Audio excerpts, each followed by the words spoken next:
Hello, my little pretties. Oh, no, hi, grandkids. All right, tonight I'm going to read you 2 books. And you might want to save them until it's your bedtime. And make sure you turn out all the lights. The first one is The Woodcutter's Wife.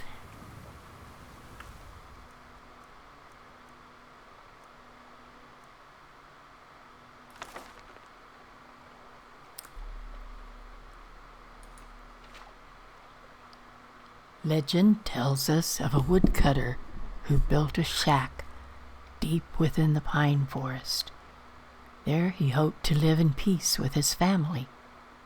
The woodcutter's family lived well enough for a time, but without warning, the weather turned bitterly cold and spoiled the harvest. Before long, with their meager supply of food all but gone, the family was starving. Late one snowy night, a traveler knocked on the cabin door, seeking shelter from the biting cold. Always generous of heart, the woodcutter welcomed the stranger into his home, apologizing that he had no food to offer. With a smile, the traveler cast off his cloak to reveal the garments of a mage. As the woodcutter and his family looked on, the mysterious visitor reached into his satchel and withdrew a scroll tied with a silver ribbon. No sooner had the wizard unfurled the scroll and read the words aloud when a great feast appeared from out of thin air. That night, nobody in the woodcutter's cabin went hungry. Day by day, the snow piled up. Every night, the mage produced another scroll from his bag, read the words, each time summoning a new feast. On the 5th night, the woodcutter's wife awoke her husband to confess her mistrust of their magical guest. Surely, she argued, there is some price to pay for the magical feasts that everyone enjoyed night after night. The woodcutter would have none of it. After nearly dying from the lack of food, his family was eating well. The divines had sent them a gift, he explained, and it was foolish to question their wisdom. But the woodcutter's wife would not be persuaded. Every night, she grew more fearful and more desperate. She was certain that the family had entered into a devil's bargain, and the time would soon come when the mage would ask for something unspeakable in return for his gifts. While everyone in the cabin slept, the woodcutter's wife snuck out of bed, took her husband's axe in hand. She crept into the traveler's room, and with one swing lopped off his head. Suddenly, the wizard's disembodied head awoke. His eyes opened wide, and when he beheld his maimed body, he let forth a terrible cry. Awakened by the horrified scream, the woodcutter and his children rushed into the room and gasped at the terrible sight of the decapitated mage. With his last gasp of breath, the traveler laid a fearful curse on the woodcutter's wife. After her mortal death, she was damned to rise once again and walk the woods alone, only to burn at the rising of the sun. To this day, those who walk the pine forest late at night tell tales of a weeping woman glimpsed between the trees. She carries a bloody axe, the stories say, and is terrifying to behold. Do you have the lights turned out, grandkids? Are you hiding under your covers? Don't walk out in the woods.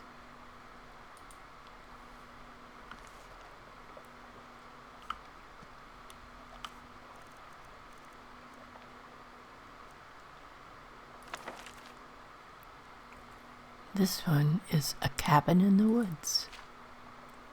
Late one night, a few seasons ago, a soldier was returning home after several bloody battles. He decided he would save some gold and decided to press across the pine forest on foot. The first day of his journey was rather uneventful.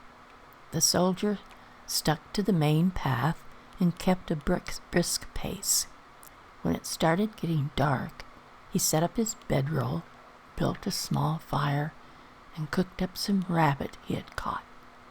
A fine day indeed, he thought to himself as he fell asleep.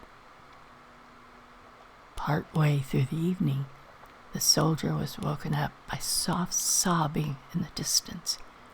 He grabbed his sword, assuming it to be a bandit trick, but pretended to sleep so he could get the jump on them. After a few minutes, the sobbing started moving away from his camp until he could no longer hear it. For the rest of the night, he slept with one eye open. Day 2, the soldier awoke from what rotten sleep he could catch and started off through the forest at a quicker pace, intending to put distance between himself and whatever he had heard last night.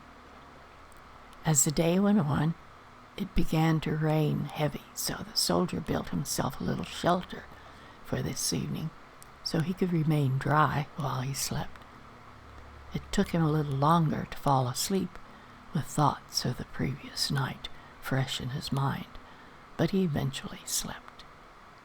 This time he awoke to sobbing that sounded like it was right outside his shelter.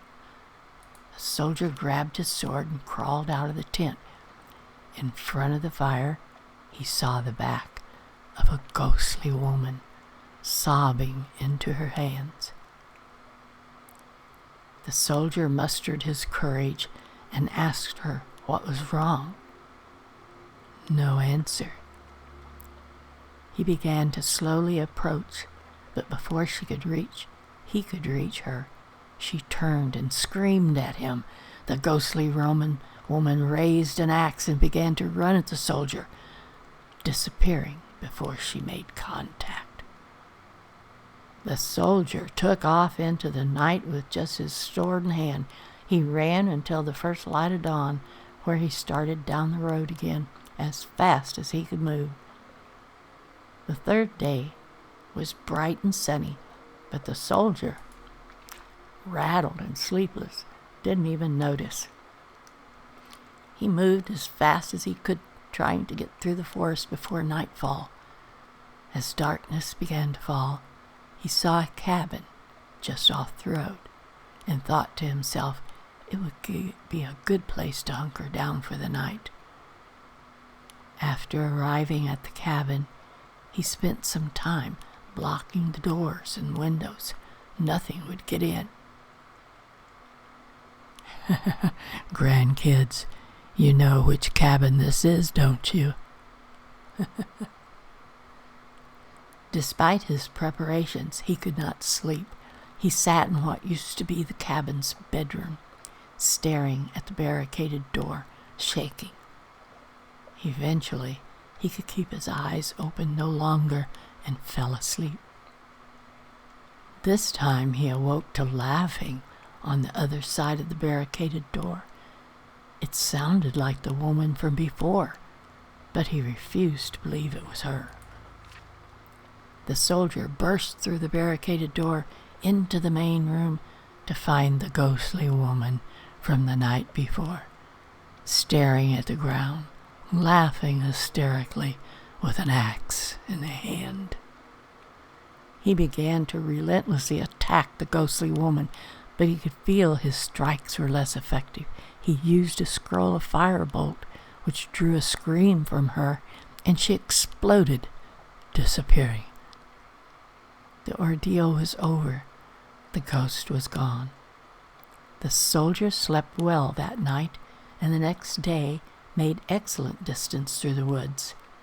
As the sun began to set, he came out on the other side of the forest and looked back, remembering the days before. As he turned and started walking away from the woods, he could swear he heard the sobbing again.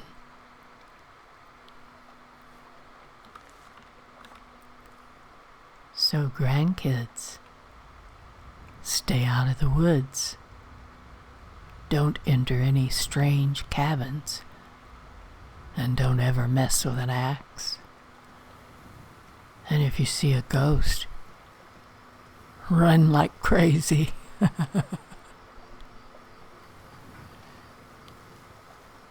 Good night, grandkids.